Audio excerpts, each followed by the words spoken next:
30 million word processors.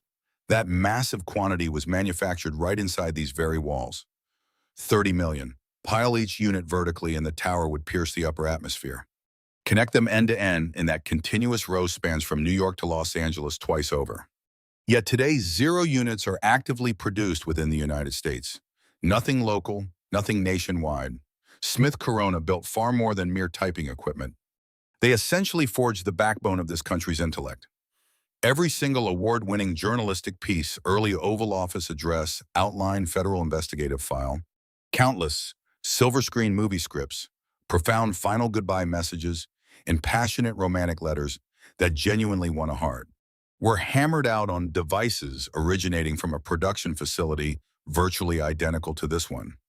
This business weathered the severe 1930s economic crash, World War II, the Korean and Vietnam conflicts, extreme inflation, petroleum shortages, and 15 years battling Japanese markets. Do you know what ultimately destroyed them? A 22-year-old university dropout working from a dusty California residential carport. Steve Jobs and Bill Gates completely avoided mailing warnings to Smith Corona. They never phoned either. Those innovators simply engineered a superior product and bided their time. By 1995, their shares plummeted from $23 down to 50 cents. 750 employees were abruptly terminated during one devastating press release. An entire community lost its soul instantly. The very invention that documented the 20th century was completely erased in the 21st. Here is exactly how that unfolded. Chapter 1. The original creators. Long before office supplies, they manufactured firearms. Actual weapons, no metaphors. The identical bloodline. The exact same warehouse. The very same workforce. Lyman Cornelius Smith, widely known as LC by his close acquaintances, entered the world in Lisle, New York, a tiny, unremarkable village tucked away up north. It was the sort of environment generally raising agricultural workers or tough brawlers. LC avoided both paths, establishing himself as an industrialist instead. Teaming up with his 3 siblings, Wilbert Monroe and Hurlburt, he developed a highly prestigious weaponry enterprise nationwide, famous for the LC Smith double-barreled, hammerless shotgun. Anyone tracking game across the countryside during the 1880s was intimately familiar with that brand. It was the type of rifle meant to be inherited by sons meticulously crafted to survive longer than any individual holding it. The siblings managed production from a South Clinton Street facility in Syracuse, New York. The floor was deafening oil-stained and breathing with the distinct odor of scorching steel. The crew excelled at their craft. Profits were steady, and their daily existence felt perfectly secure. Things shifted when an engineer arrived pitching a concept entirely unrelated to weaponry. This visionary was named Alexander T. Brown. There was no dramatic flash of brilliance or cinematic fixation. He was merely an observant guy noticing details that the general public completely ignored. Constructing a writing device demanded the precise technical abilities needed to assemble a rifle. Strict measurements, flawless milling, and zero room for mistakes, their internal engineering traits perfectly matched. He pitched this vision straight to Wilbert Smith, who then bankrolled the initial working prototype. Instantly, the clan pivoted toward a radically unfamiliar industry. By 1886, they legally incorporated the new venture, dubbing it the Smith Premier Typewriter Company. Identical South Clinton Street facility. Familiar laborers, unchanged equipment, entirely new merchandise. The Smith Premier possessed one uniquely distinguishing trait. It utilized a dual layout, 0 modifier buttons, a completely independent striker for every single symbol. Their advertisements were straightforward, a distinct button for all symbols. For an 1887 office clerk, that wasn't just a basic feature. It was an absolute lifesaver. Fast forward to 1888, when LC executed the most crucial pivot of their careers. He completely liquidated their firearm operations, redirecting all personnel, equipment, and capital directly into word processors. He went head-to-head against Remington, armed with pure conviction and a single production floor. By 1894, they pushed past 60,000 sales. Remington alone outpaced them. Within an 8-year span, rising from absolute obscurity, 4 siblings originating from an unknown rural village established the runner-up Typing Machine Corporation in the United States. This all happened inside a former armory located within a municipality that eventually earned the nickname Typewriter City. They lacked any grasp of the massive empire they were establishing. Chapter 2, The Partnership and the Breakup. 7 years. That was the time frame required to transition from total unknowns to second place. However, massive profits invariably draw in unwanted corporate scrutiny. During 1893, the most prominent figures in the national word processor industry gathered to forge a mutual agreement. Giants like Remington, Calligraph, Densmore Yost, and the Smith clan. 7 distinct entities merged into one massive syndicate. The conglomerate was officially dubbed the Union Typewriter Company of America in Syracuse. Their core strategy was incredibly straightforward: end rivalries, dominate sales, crush outside competition. The Smith clan directed the whole operation. Their flagship model quickly evolved into the absolute best-selling blind typing machine within the alliance. The marketing department even coined a catchy phrase: "While ink trumps the blade, the Smith Premier machine easily overpowers both of them." They were dominating. However, early models had a major catch. As users hammered away, the actual text remained totally hidden from their line of sight. A clerk would complete an entire document, yank the paper from the roller, and suddenly discover a glaring typo way back on row 3. Every office worker nationwide navigated this frustrating hurdle daily. Manufacturers completely ignored the glaring flaw because the massive profits were still rolling in. By 1895, the entire sector uniformly adopted the QWERTY key arrangement, which is the exact configuration present on your modern smartphone. It seemed minor, but it signaled the upcoming corporate battle abandoned button placement entirely. The new frontier was strictly about achieving immediate visual access to your text. 1896 changed everything when an inventor engineered a front strike typing machine, completely shifting the inner mechanisms. Watching characters strike the page meant no more guessing in the dark. Office workers instantly lost their minds. It was basically like taking off a blindfold on the highway. The Smith brothers recognized the massive potential immediately. Here stood tomorrow's technology.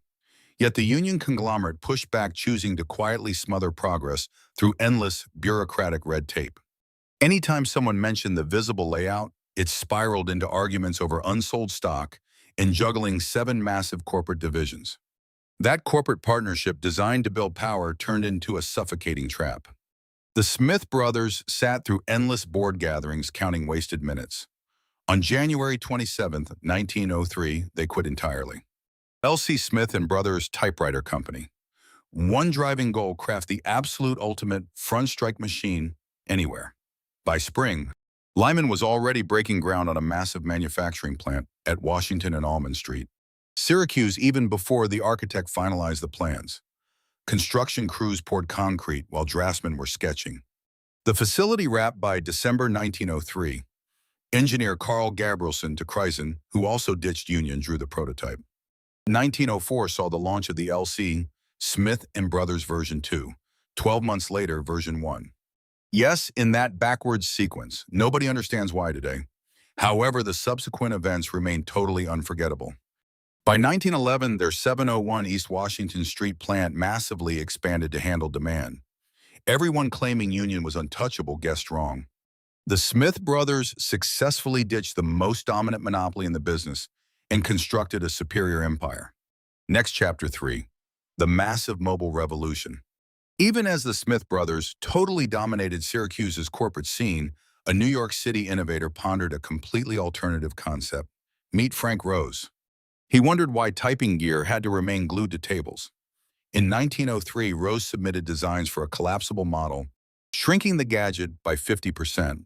It slipped perfectly into luggage utilizing a lightweight aluminum skeleton. Rose passed away before production finished. His kids secured funding, manufacturing the standard collapsible version from a New York apartment by 1908. 4 years yielded 12,000 pieces, which fell terribly short. The core engineering retained incredibly frustrating flaws. Ben Conger steps in immediately, noticing 2 opportunities. A startup boasting brilliant concepts but terrible execution, and Groton, New York, a community left completely jobless after cars abruptly destroyed their wagon economy. Come 1909, he purchased the operation, relocated to Groton, and brought in Swiss engineer Otto Petermann to solve Rose's fatal engineering flaws. Petermann secured patents in 1909 and 1910. He shaved bulk, perfected the hinge, simplifying the device. By 1912, the gadget got rebranded. The Corona 3, triple-tier keyboard standard QWERTY layout in a sleek, lightweight shell. The hinging action was so incredibly smooth, the rig vanished inside a box no larger than a thick novel. That fresh title was brilliant PR. Standard folding tang had international profits due to confusing translations abroad. Meanwhile, Corona sounded absolutely perfect everywhere. 650,000 pieces across roughly 30 years. British forces made it mandatory deployment gear in World War I. Super portable but extremely tough. On July 21, 1921, a young journalist named Ernest Hemingway unwrapped one to celebrate his big day. His future wife, Hadley Richardson, gifted him the precise version he passionately requested. Working as a roving correspondent for the Toronto Star, he constantly bounced around. The Corona 3 tucked into any luggage. He dragged it to Paris, quickly drafting his initial fiction pieces. He started The Sun Also Rises, the 1926 masterpiece, cementing his legacy. He later joked the absolute only therapist he would ever trust was his Corona 3. To be fair, Hemingway hammered on plenty of different keyboards. Underwood's Royals, and eventually a Swedish Halda, but the Corona 3 sparked it all. Your very first professional instrument carries an emotional weight. Nothing matches. By September 1924, the company stumbled into the most bizarre marketing miracle ever witnessed. During a massive Polo Grounds boxing event, Luis Furro violently launched heavyweight King Jack Dempsey entirely out of the ring. Dempsey crashed straight onto a journalist's trusty folding machine. The bruised fighter crawled back up, winning. The gadget typed flawlessly. Brilliant free advertising. Dempsey defeated Furro but couldn't completely break their product. Fast forward to 1926, the nation's top two typing titans joined forces. Smith delivered high-end desktop gear from Syracuse, while Corona completely dominated the travel-size sector from Groton. Combining forces, they cornered the corporate and journalistic markets nationwide. The newly formed powerhouse amazingly employed 1,700 locals in Groton. Moving to Part 4. Weathering the storm. Yaked, October 1929. The financial sector imploded. Unemployment reached 25%. Massive food queues stretched infinitely nationwide. Smith Corona stayed afloat through a single genius pivot, ditching corporate buyers, heavily targeting everyday households instead. Corporate purchasing vanished completely, but households were totally different. Kids definitely still required keyboard practice. College kids always need to type their assignments, a fact this company realized while competitors were completely blind. They gave their compact models a vibrant makeover. Vivid crimson, rich navy, and smooth off-white. These striking shades screamed that the machine was a stylish home edition. No longer just office gear, it was a prized possession. By 1934, 5 years into the economic crash, the brand launched the Corona Jr. It was their most budget-friendly compact model, targeting households and scholars priced out of the premium tier. The manufacturer even produced unbranded units for Singer, the famous sewing appliance corporation. This smart strategy unlocked an alternative cash flow without cannibalizing their direct consumer sales. During an economic crisis, gritty income guarantees survival. The business survived the 1930s unscathed. Then came December 7, 1941, Pearl Harbor. Federal mandates hit manufacturing plants nationwide. Consumer goods halted, completely shifting all focus to the war effort. Keyboards weren't exactly crucial for combat. Firearms, however, absolutely were. The military brass took one glance at Smith Corona and recognized a clear opportunity. This enterprise originally began by forging weapons. The exact same meticulous metalcraft required for keyboards applied perfectly to infantry rifles. The shift was actually quite seamless. During October 1942, their Syracuse plant started manufacturing the M1903A3 Springfield, the classic U.S. combat weapon from World War I. The troops desperately required these since M1 Garand manufacturing was severely lagging behind. A specialized facility over in Connecticut forged the actual gun barrels. Smith Corona fabricated every other piece and managed the final construction, while Remington Arms offered engineering guidance. Maximum production hit 23,000 units monthly. They produced 234,580 1903 A3 weapon stamping U.S. Smith Corona on the receiver. The identification digits spanned from 368,000 up to 377,999. along with another batch kicking off at 478,000, stretching all the way to 4,992,000. Firearm enthusiasts actively track down these rare pieces right now.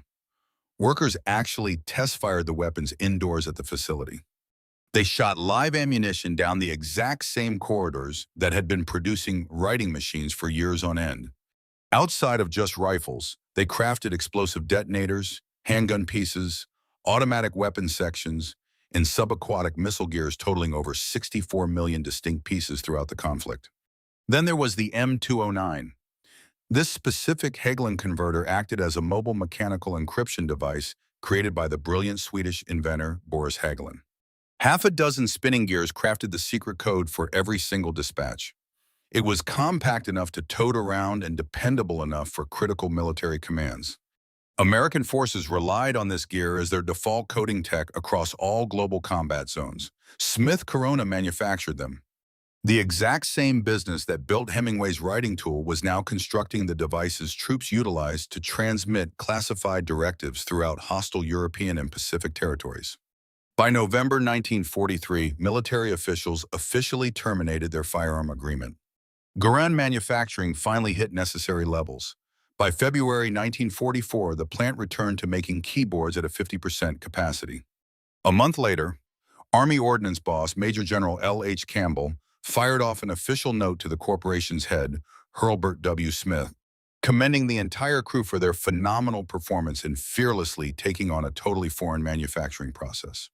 The firm pivoted from writing machines to guns and returned in under 2 years, scoring vastly superior tools by purchasing upgraded federal gear at steep post-war discounts.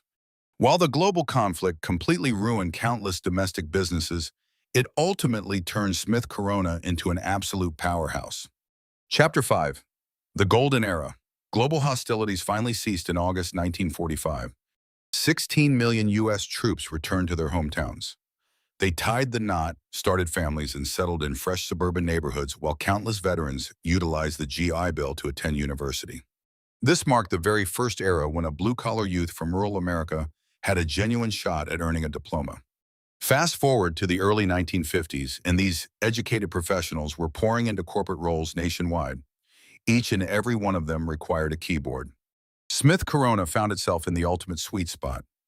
IBM was busy shifting focus to computers, essentially abandoning the household and academic demographics completely. The company simply stepped into that void and absolutely dominated the sector for 20 solid years. Around 1955, a regional publication dubbed the business the backbone of the Syracuse manufacturing scene, ranking them among the globe's premier writing device creators. Engineering breakthroughs happened rapidly. 1955 brought the debut of the motorized corporate model. By 1957, they dropped the globe's initial compact motorized unit, packing serious functionality into a highly transportable case. This exact device dominated secondary school keyboarding courses and university housing nationwide for 2 straight decades. An entire demographic drafted their initial major papers on a Smith Corona. Then 1960 saw the launch of the motorized carriage return. This clever feature instantly whipped the slider back to the starting margin on its own. It seemed like a minor tweak, but it was a massive relief for folks working 8-hour shifts. During 1961, the Coronet Electric hit the shelves as their premier mobile unit. It arguably became a hallmark retail item of that era. Later in 1973, their Coronomatic ribbon cartridge finally fixed a messy issue that plagued writers since the device's inception. Swapping out ribbons used to require manual winding, leaving stubborn stains all over your hands. This brand's design kept everything enclosed. Pop the old one out, snap a fresh one in. They eliminated a century of annoyance with one device. As designers innovated, executives acquired competitors. 1956 brought Klein-Schmidt Corporation and TX Equipment. The initial leap beyond keyboards into broader workplace tech. By June of 1958, they merged with Merchant Calculators, a massive national player in mechanical computing. Earnings skyrocketed from $40 million to past $85 million, within 12 months prompting a rebrand to SCM. That exact year, they bought British Typewriters Limited in West Bromwich, England, unlocking Europe.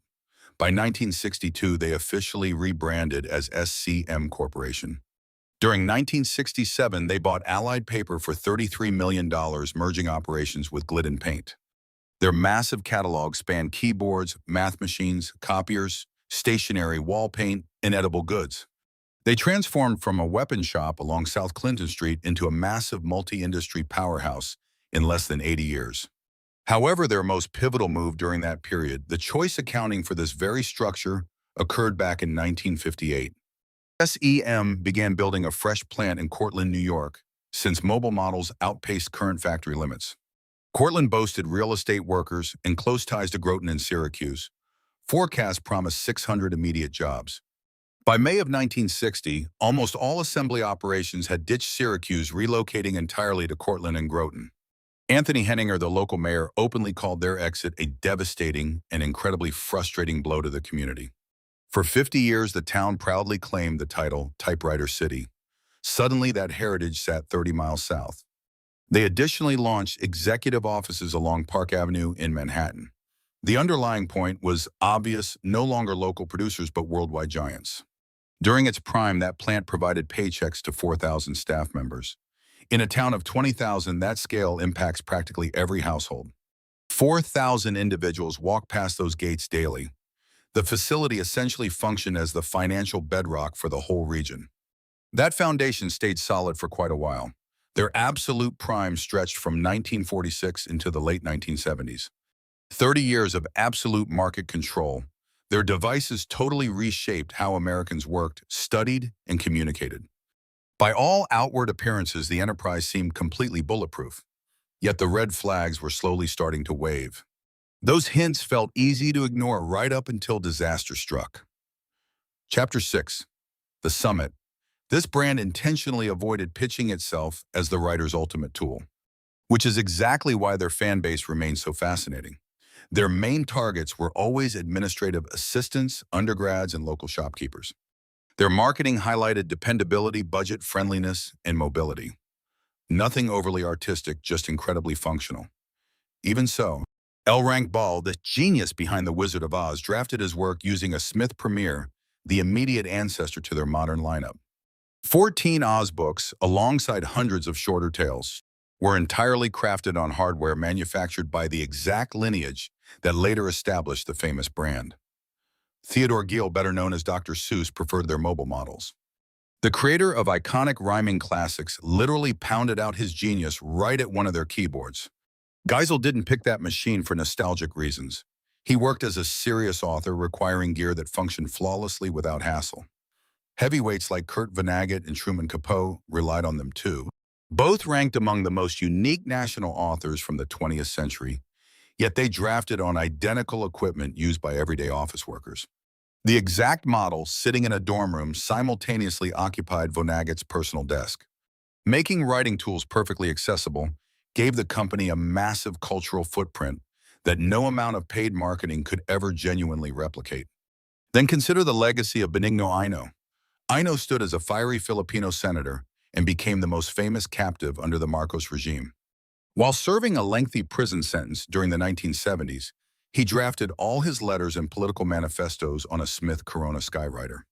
It was their absolute lightest mobile option.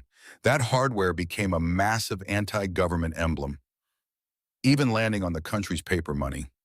Equipment originally intended for globe-trotting reporters unexpectedly morphed into a beacon of freedom halfway across the globe. You definitely can't anticipate that legendary status during standard corporate product planning. Tech breakthroughs continued into the 1970s. The Corona-matic cartridge fixed a massive flaw that had plagued the industry since day one. Whenever the black dye dried up, users manually looped a fresh spool. It guaranteed massive stains on fingertips, furniture, and outfits alike. Career secretaries suffered this mess daily because better options didn't exist. The Corona-matic kept everything perfectly enclosed. Pop out the dead unit, snap in the fresh one. 10 seconds flat, completely spotless, hands. It erased a major annoyance that typists begrudgingly accepted for an entire century. By the late 1970s, their designers were already building electronic models. Devices swapping out physical parts for digital brains ran swifter, softer, and far steadier, unlocking a feature old models simply couldn't touch: automated spell checking. Smith Corona stood at the forefront of companies baking digital proofreading directly into their typing equipment. An internal database caught your typos on the fly the moment you hit the keys. Cross-referencing written words with a built-in vocabulary eventually turned into an absolute standard across the entire tech world. Smith Corona arrived ahead of the curve, but they slapped it onto tech destined for the graveyard. That leads into the red flag. Mid-1970s. Texas Instruments and Hewlett-Packard launched incredibly cheap digital handheld calculators. Cost plummeted almost instantly. Shortly after gadgets blowing every old-school adding machine out of the water hit pharmacy shelves nationwide for less than $20. The analog calculator industry didn't just dip. It completely vanished. Over just 3 years, SCM's commercial calculator, winging the 1958 buyout that once doubled their entire cash flow, turned absolutely worthless in the blink of an eye. This wasn't due to shoddy manufacturing, but rather a superior innovation hitting shelves so cheaply that defending the outdated gear became completely impossible. The takeaway proves sharp and crucial. Whenever fresh innovations strike the perfect balance between power and price, the shift is never slow. It happens blindingly fast. Outdated goods don't just bleed customers gradually. They become totally useless and instantly vanish. SCM swallowed the hit and pushed forward. However, they totally failed to carry that exact wisdom over to their main breadwinner. By 1981, the West Bromwich plant, an English branch named British Typewriters Limited, they bought back in 1958, shut down completely. Inexpensive goods flowing in from Japan beat out absolutely every price tag the UK facility could offer. Consequently, Europe's local typing machine sector completely crumbled. Yet another red flag highlighting the exact same foundational flaw. Just one more massive takeaway that they completely ignored. Smith Corona's glory days genuinely existed. Their merchandise held up beautifully, and their massive impact on society felt totally legitimate. Profits remained rock solid throughout the 1960s right into the 1970s. Still, a couple of major fractures started showing up base level. The adding machine disaster alongside that West Bromwich shutdown. Plus, both of those events highlighted one glaring reality. The age of single-purpose hardware was rapidly drawing to a close. Smith Corona simply remained entirely oblivious. Chapter 7. The Tariff Battle. During 1974, Smith Corona pulled a move that looked brilliant theoretically, but ultimately doomed their entire empire. They officially slapped Brother Industries with a massive lawsuit. Brother, an overseas keyboard maker from Japan, pushed units across the states for pennies rates. Smith Corona swore fell way under actual manufacturing expenses. The courtroom label is dumping. That means purposely slashing tags overseas to steal customers only to hike them back up once local rivals die off. Smith Corona claimed Brother broke the 1921 Anti-Dumping Act, begging federal authorities in Washington to step in and stop them. By 1979, after 5 years battling in court, federal officials agreed. A massive 58.7% tax slapped every Brother machine crossing into the United States. Smith Corona secured a totally undeniable, legally binding victory, yet the fallout remains one of the 20th century's most profoundly educational corporate tales. Brother never stopped. Instead of eating those taxes and accepting thinner margins, they just built a new factory in Bartlett, Tennessee, right on American soil, hiring local labor, building 600,000 units annually for the domestic crowd, totally tax-free since those machines were now made stateside. With one calculated pivot, Brother flipped a courtroom loss straight into a massive upper hand. They instantly shed their status as heavily taxed overseas importers. They became a full-blown stateside producer. That lawsuit, meant to guard Smith Corona's turf, simply handed their rival the exact drive and time frame needed to plant permanent roots right in their backyard. Now here's where their track record gets incredibly hard to justify. Back in 1973, 12 months prior to launching that lawsuit, SCM set up shop in Singapore. Their official excuse was incredibly simple. Singapore provided highly trained workers for way less money than upstate New York. Corporate brass realized they could build gear overseas dirt cheap, ship it back stateside, and sell it for a steal. That is exactly what they dragged Brother to court over. The hypocrisy only deepened. By 1985, Cortland's staff collapsed from 4,000 employees down to a mere 1,000. 3,000 jobs vanished from these walls, and it had nothing to do with competitor pricing. Smith Corona's own executives simply outsourced assembly to Singapore, all while actively suing a Japanese rival for making those exact same penny-pinching business moves. The folks stripped of their jobs weren't victims of an unjust commerce battle. Instead, they suffered due to boardroom choices from the exact same bosses standing before a judge, claiming overseas producers ruined the national keyboard sector. In 1991, Brother leveled a reciprocal underpricing grievance against Smith Corona. The accusation claimed is Smith Corona flooded the domestic scene with Singapore-built typing machines at rock-bottom prices. A procedural loophole got the lawsuit tossed initially. They challenged it and won. For a while, Smith Corona, the exact enterprise which devoted 15 years claiming overseas competitors wrecked local manufacturing via dirty pricing tactics, ended up legally guilty of that exact behavior. This courtroom saga stretched from 1974 until February 1994, culminating in a mutual pact. Both parties ultimately dropped the issue. Nobody officially confessed to crossing the line, capping off 20 years of courtroom brawls, countless hearings, and massive legal bills. The ultimate outcome boiled down to a shared truce and a silent retreat, leaving attorneys as the sole victors. Yet the true toll transcended mere attorney expenses. The real damage lay in everything Smith Corona neglected during the brawl.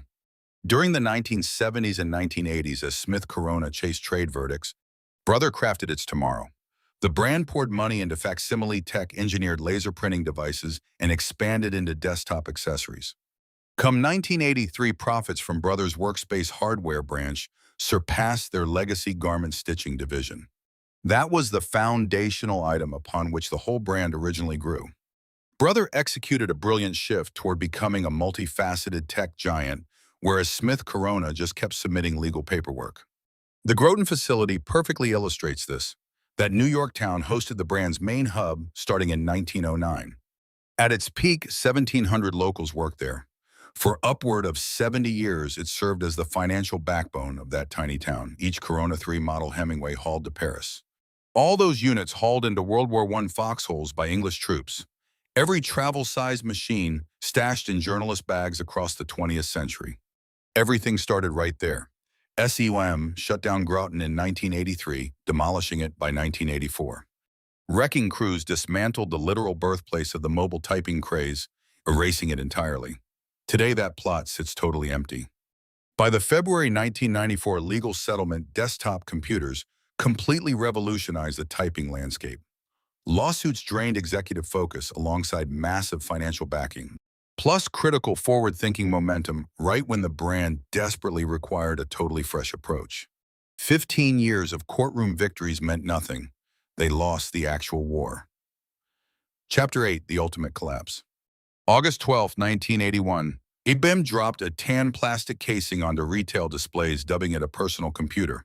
Leadership at Smith Corona observed this launch and finalized a choice shaping their subsequent 14 years. They brushed it off as a separate sector. Management figured their loyal buyer secretaries, undergrads, and remote workers grabbing Smith Corona units for ages would never pivot toward an IBM rig. They miscalculated entirely. IBM's device wasn't merely fresh merchandise, it sparked an ecosystem. Within 2 years, Microsoft dropped Word. Lotus debuted 123, the spreadsheet-making desktops, an absolute necessity across American corporate spaces. This single gadget processed text, crunched numbers, archived files, and transmitted information. Keyboards handled one task, whereas desktops handled it all. Smith Corona reacted by rolling out an updated series of digitized typing machines.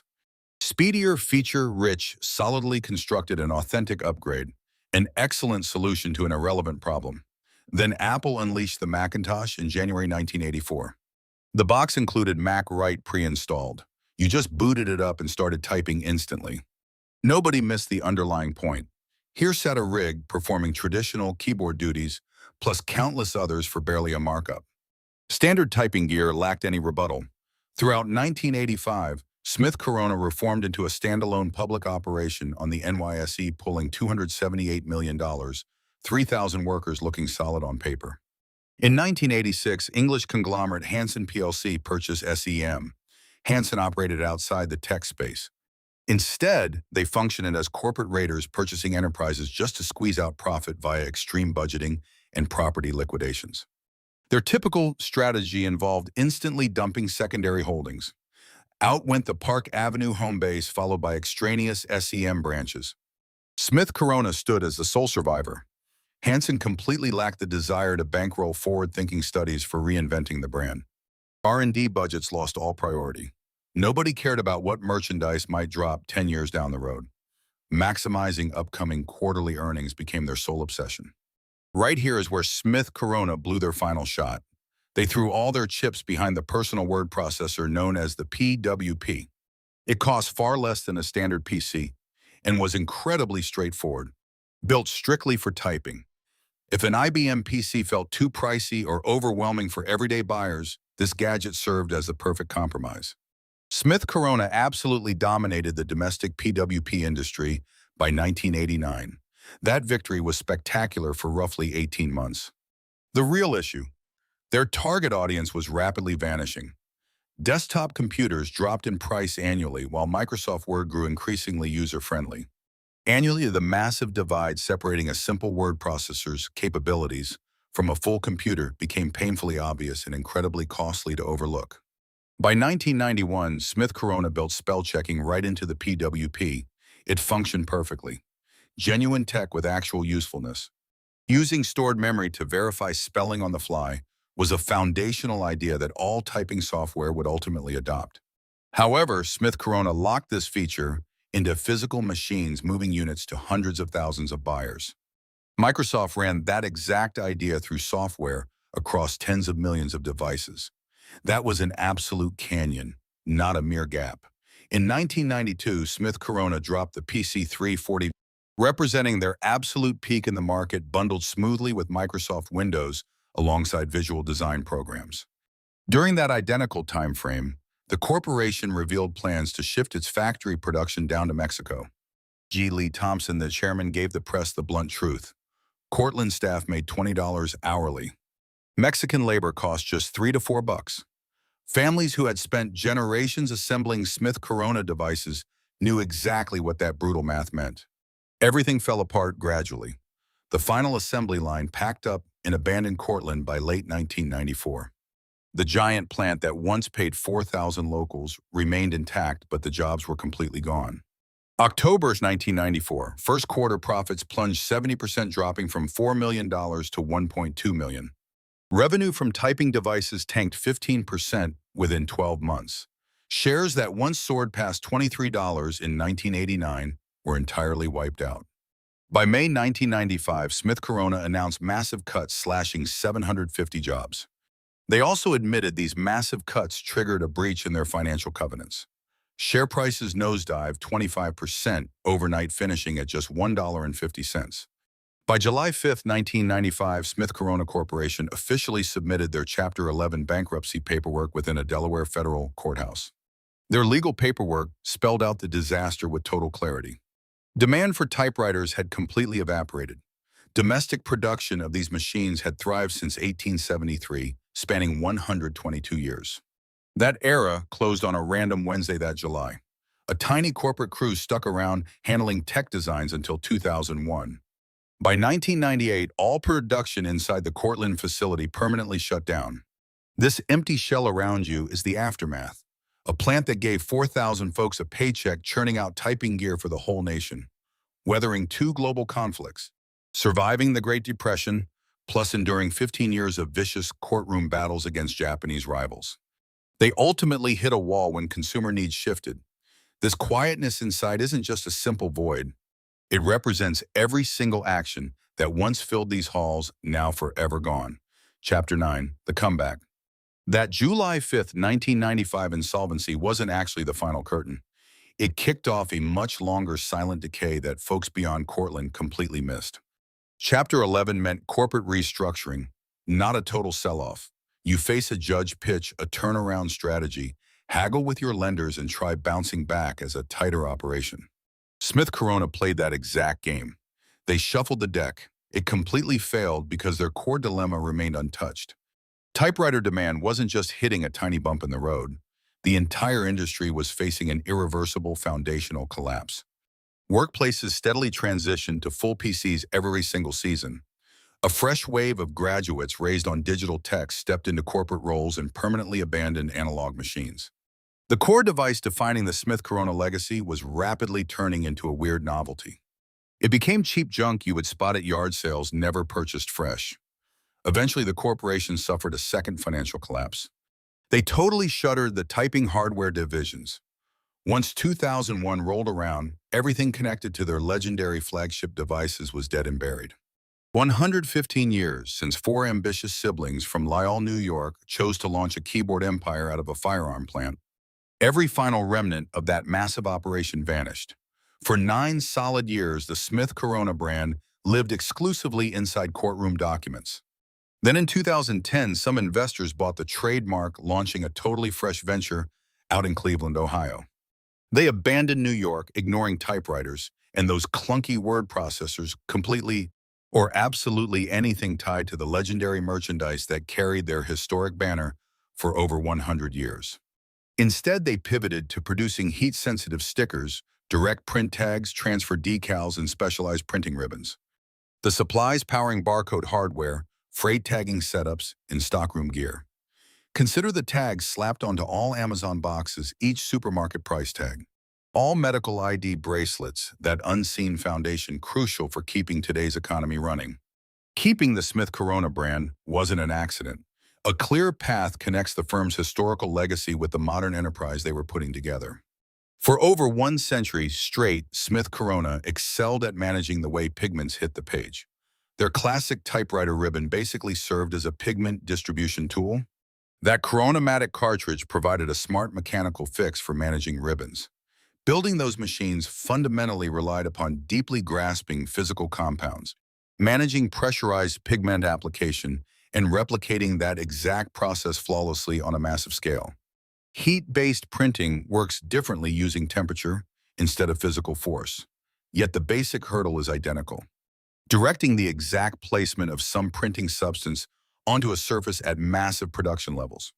Grasping the chemistry, ensuring exact fabrication, and managing standards weren't completely unknown skills to them.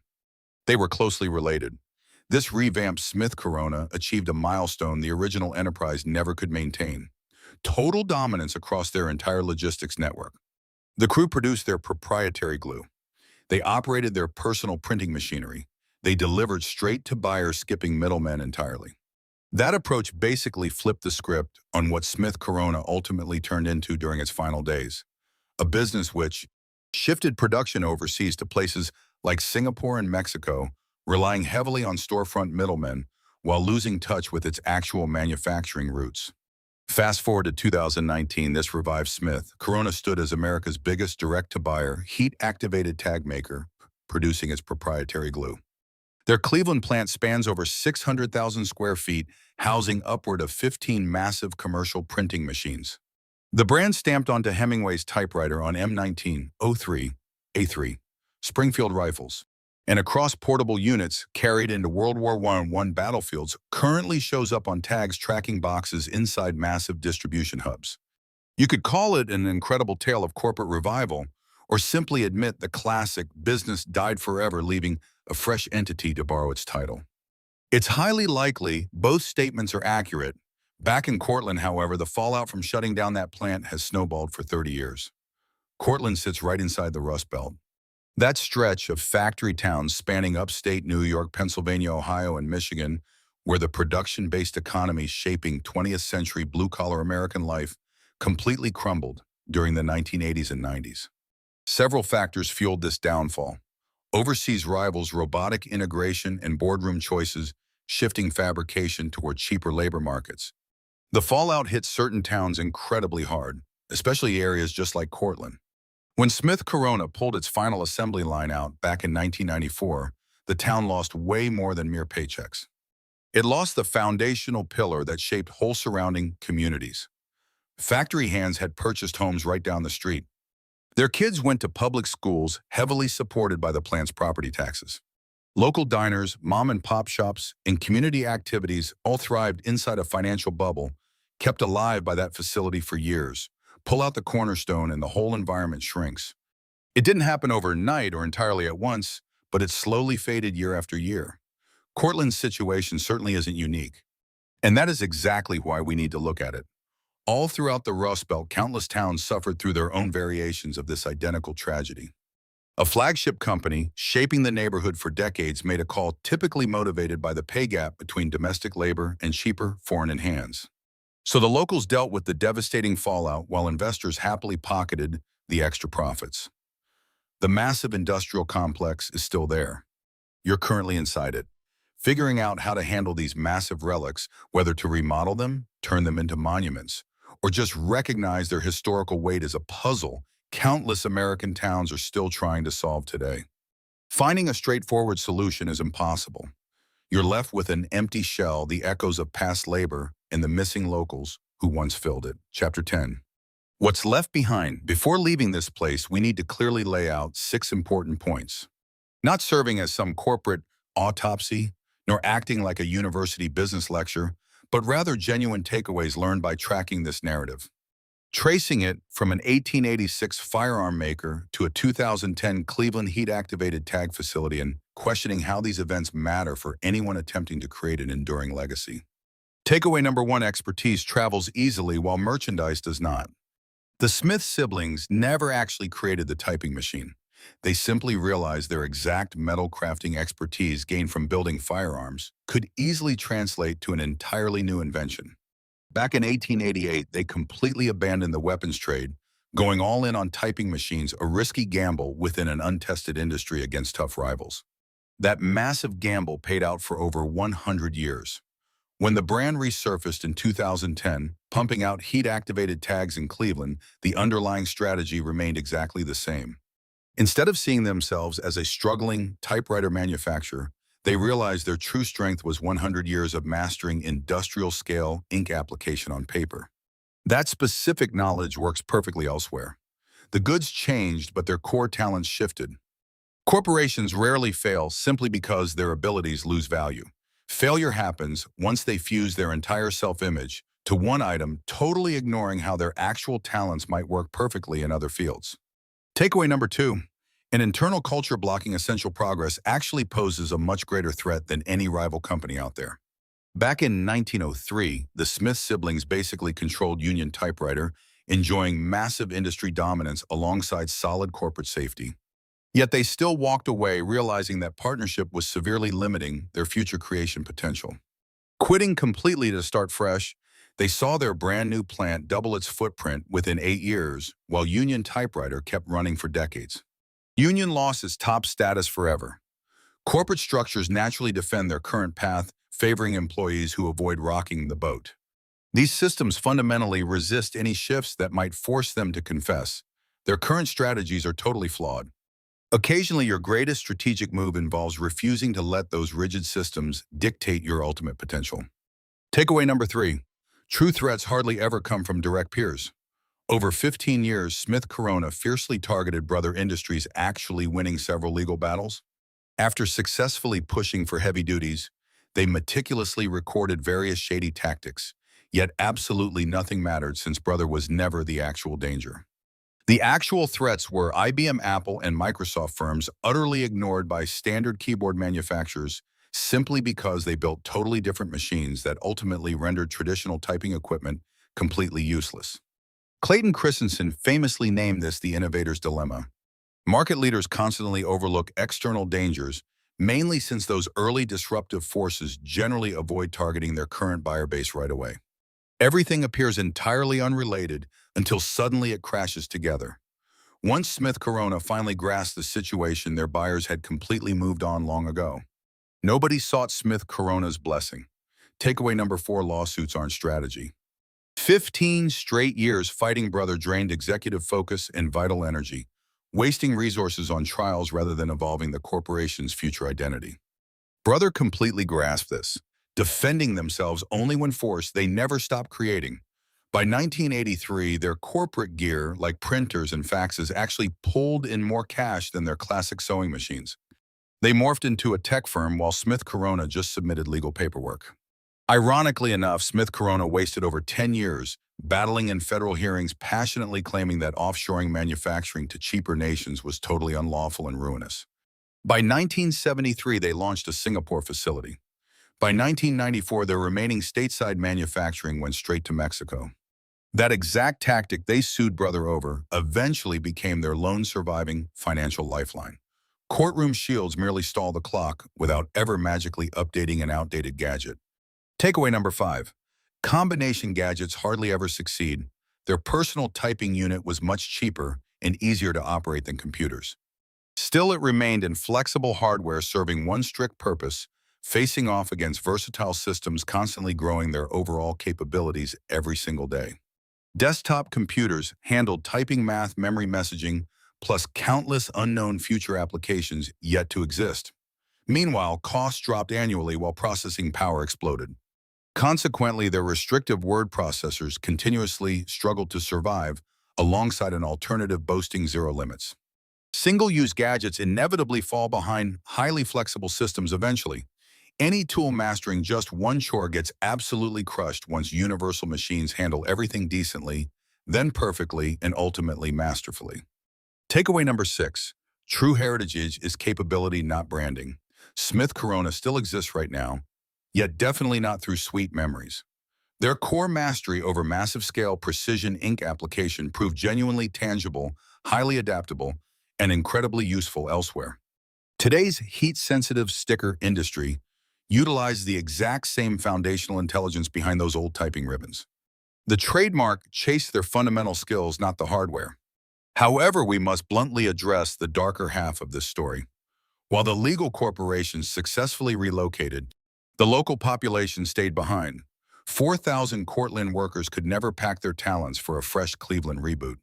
Local communities formed outside those plant doors, classrooms heavily relying on their tax money, and tiny shops thriving off worker foot traffic, absolutely nothing relocated alongside the executives. Shifting manufacturing down to Singapore and eventually Mexico made perfect mathematical sense for accounting ledgers, yet it completely destroyed the local hometown. This painful divide separating easily moved corporate wealth from totally anchored human beings actually defines the entire Rust Belt tragedy. Hundreds of communities eventually absorbed the steep price of wealthy executives living miles away whose own relatives never sat by the telephone praying for a rehiring call that simply never arrived. Smith Corona created genuine value right here. They made items with major impact. For nearly all of the 20th century, these devices kept our nation talking. Alongside them stood dedicated crews clocking in faithfully every morning to deliver. Progress eventually outran their capacity to adapt. Entire businesses and whole economic sectors routinely suffer that identical fate. Yet determining our exact responsibility to those abandoned communities remains an incredibly complex and entirely unresolved moral dilemma.